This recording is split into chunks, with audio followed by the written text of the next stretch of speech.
దినం దేవుని వాగ్దానం. ఈ ఉదయకాల సమయంలో ఈ దినం దేవుని వాగ్దానం చక్కటి ఆత్మీయ కార్యక్రమానికి ప్రేమతో ఆహ్వానిస్తూ ఈరోజు Sunday morning 5 to 6, 7 to 9, 10 to 12, 5:30 to 8:30. మీరు అనుకోవచ్చు ఆరాధనలు ఇదే పని మాకు, మరి ఎందుకు బ్రతుకుతున్నారు మీరు? మీ బ్రతికెందుకు చెప్పండి. మన బ్రతికెందుకు? ఆయన పూజించి ప్రేమించి ఈ లోకంలో ఆయన ప్రకటించి ఆయన కోసం బ్రతకాలి, మన సొంత పనులు కూడా చేసుకోవాలి. కాబట్టి ఉదయకాలం మీ అందరూ కూడా ప్రభుతో గడపాలి. దేవుడు తప్ప దిక్కు లేదండి. క్షమించువాడు, సంకటములు కుదుర్చువాడు, జీవితాన్ని మార్చువాడు, భద్రపరచువాడు, మనకి విడుదల ఇచ్చేవాడు, మన జీవితాన్ని ఈ లోకంలో నుండి పరలోకానికి చేర్చువాడు. నిజమే, మన మనుషులుగా బలహీనము, అనేక రీతిలో పడిపోతున్న వారు కృప వెంబడి కృపని చూపే దేవుడు. యేసు రక్షకుడు రక్షకుడు అని తెగ పాడుతున్నారు కదా ఈ క్రిస్మస్ సందర్భంగా.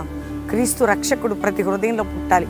ఇంకా యేసు నమ్మకపోతే రక్షకుడిగా క్రైస్తవుడు అయ్యుండి కూడా యేసు రక్షకుడు దేవుడు నీ హృదయంలోకి వస్తే నీ పాపాలు క్షమించబడి నిత్య జీవం పరలోకం ఉంటుంది. దేవుడు నిన్ను క్షమిస్తాడు. రెండో విషయం, అప్పులు, ఆర్థిక, మానసిక పోరాటాలు ఏదున్నా నిన్ను విడిపించడానికి దేవుడు సిద్ధంగా ఉన్నాడు. ఆయన కృపా కనికరం నీకు చూపుతాడు. కాబట్టి ఉదయం అందరూ ఆదివారం ఒకవేళ మన ఆత్మీయ బిడ్డలు హైదరాబాద్, సికింద్రాబాద్ అన్ని చోట్ల ఉన్నవారు, చుట్టుపక్కల వారు కల్వరి ప్రామిస్ రండి, హైదరాబాద్ రండి, లేదంటే బెల్లంపల్లి. ఎట్టి పరిస్థితుల్లో వర్షిప్ మానొద్దు. దేవుని సంధిలో మనందరం ఆరాధిద్దాం. ఒకటే ఒక వాగ్దానం చదివి నేను ప్రార్థన చేస్తాను. చదువుకుందాం. ఇర్మీయా గ్రంథం 33:6.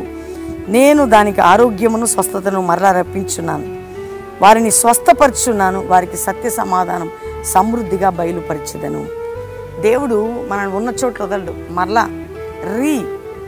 రీకన్స్ట్రక్షన్ అంటారు కదా, నిన్ను మరలా ఈ నూతన సంవత్సరం రాకముందు దేవుడు సిద్ధపరుస్తున్నాడు. నీ జీవితంలో ఆరోగ్యం కోల్పోయా, మరలా స్వస్థత. రక్షణ కోల్పోయా, మరలా ఆయన కృప. పాప శాపంలో ఉన్నావా, దేవుడు మరలా నిన్ను లేవనెత్తబోతున్నాడు. ఒకవేళ ఆధ్యాత్మిక కూలిపోయావా, తిరిగి మరలా కట్టబోతున్నాడు. నీ కుటుంబ జీవితం, నీ యొక్క ఉద్యోగం, వ్యాపారం, నీ మీద లేనిపోయి అన్నీ మరలా నీ దేవుడు పునర్నిర్మాణం చేయబోతున్నాడు. కాబట్టి నీ లైఫ్ చేంజింగ్, నీ లైఫ్ మరి రీకన్స్ట్రక్షన్, నీ లైఫ్లో మళ్ళీ అద్భుతం, మళ్ళీ స్వస్థత, మళ్ళీ బలం, మళ్ళీ సమాధానం దేవుడు అనుగ్రహించబోతాడు. ఏది నిన్ను వెంటాడిందో తిరిగి కట్టే దేవుడు, తిరిగి చేసే దేవుడు. మరలా నేను నిన్ను బాగు చేసేదను, స్వస్థపరిచేదను. ఈరోజు వాగ్దానం, మరలా నిన్ను బాగు చేసేదను, స్వస్థపరిచేదను. కాబట్టి బాగు చేయడం అంటే హృదయం, జీవితం, స్వస్థత అంటే శారీరక, మానసిక స్వస్థత. కాబట్టి ఈ వాగ్దానాన్ని అందరూ దేవుని స్తుతించి ప్రార్థించండి. సండే మనందరం కలిసి ప్రభుని ఆరాధిద్దాం. ఈరోజు హ్యాపీ సండే. దేవుని స్తుతిస్తూ సజీవుడైన దేవుని ఆరాధిస్తూ మన జీవితాలు సమర్పించుకుందాం. అందరం దేవుని థ్యాంక్స్ చెప్పి ప్రార్థన చేస్తాం. తండ్రి, ఉదయం ప్రతి వారి గృహాలు నేను ఆరాధించే గృహాలుగా, రక్షణ గృహాలుగా, నీ అద్భుతం చూసే గృహాలుగా ఉండును గాక. ఎవరైతే సమస్యలు, వ్యాధులు, బాధలు, చింతలు, నిందలు, గాయాలు, కోర్టు కేసులు, రోగాలు, మానసిక ఒత్తిళ్లు, బంధకములు ఉంటే తొలగి వారందరికీ విడుదల ప్రకటిస్తూ ఈరోజు మ్యారేజ్ డే కుటుంబాన్ని బ్లెస్ చేస్తున్నాం. బర్త్డే బిడ్డల్ని బ్లెస్ చేస్తున్నాం.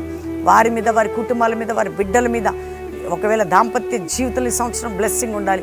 బర్త్డే బిడ్డలు గొప్పవారు కావాలి. ఈరోజు ఇతర దేశాల్లో మా ప్రియులందరికీ క్షేమము, రక్షణ, ఆరోగ్యం, నెమ్మది.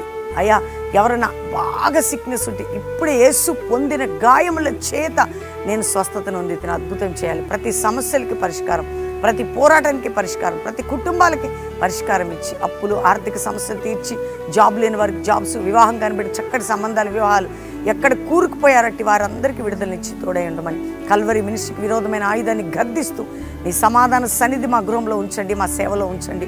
మరలా స్వస్థతని, మరలా అద్భుతాన్ని, మరలా గొప్ప కార్యాన్ని అందరి జీవితంలో జరిగించి మీరు తోడై ఉండమని యేసు నామములో అడుగుచున్నాం తండ్రి, ఆమేన్. ఈ ఉదయం అందరి వాగ్దానం లైక్ చేయండి, షేర్ చేయండి. Early morning pastor Praveen YouTube నుండి మార్నింగ్ 5 to 6 వర్షిప్, అంతేకాక 7 నుంచి 9 మొదటి ఆరాధన బెల్లంపల్లిలో ప్రామిస్ ల్యాండ్లో, 10 నుంచి 12 రెండో ఆరాధన బెల్లంపల్లిలో ప్రామిస్ ల్యాండ్లో, 5:30 నుంచి 8:30 మూడో ఆరాధన ప్రామిస్ ల్యాండ్లో బెల్లంపల్లిలో. కాబట్టి అందరూ పాలు పొందండి. మరి దేవుని బిడ్డలారా, అద్భుతంగా దేవుని సమయం మనకిచ్చాడు దేవుడు. గొప్ప కార్యాలు జరగబోతుంది. దేవుడు మిమ్మల్ని దీవించి ఆశీర్వదించును గాక. ప్రైజ్.